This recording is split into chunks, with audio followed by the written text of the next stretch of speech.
নমস্কাৰ ছাত্ৰসকলক স্বাগতম জনাইছোঁ আছাম টিচি ইউটিউব চেনেললৈ। মই যে আপোনাৰ মাজলৈ লৈছোঁ ক্লাছ 10ৰ অসমীয়াৰ দ্বিতীয় লেচনৰ জিকিৰৰ কুৱেশ্যন এনচাৰৰ অতিৰিক্ত পাৰ্টখিনি অৰ্থাৎ অতিৰিক্ত প্ৰশ্ন উত্তৰখিনি মই লৈছোঁ।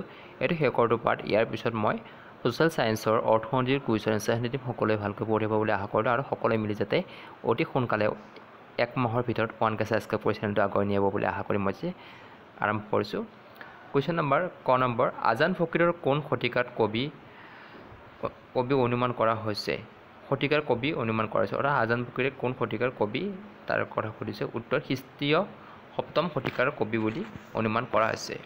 খ নম্বৰ আজান ফকীৰৰ প্ৰকৃত নাম কি? উত্তৰ হজৰত শ্বাহ মিলন।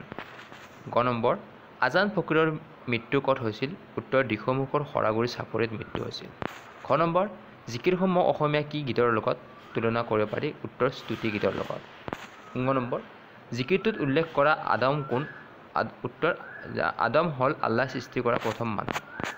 প্ৰথম নম্বৰ মক্কাৰ দুৱাৰত কি ঘাটৰ লগত তুলনা কৰা হৈছে? উত্তৰ ত্ৰিবেদী ঘাটৰ লগত তুলনা কৰা হৈছে। দ্বিতীয় নম্বৰ কোনে আজান ফকীৰৰ চকু কাঢ়িছিল? উত্তৰ ৰূপাই দা ধৰা নামৰ এজনে আজান ফকীৰৰ চকু কাঢ়িছিল।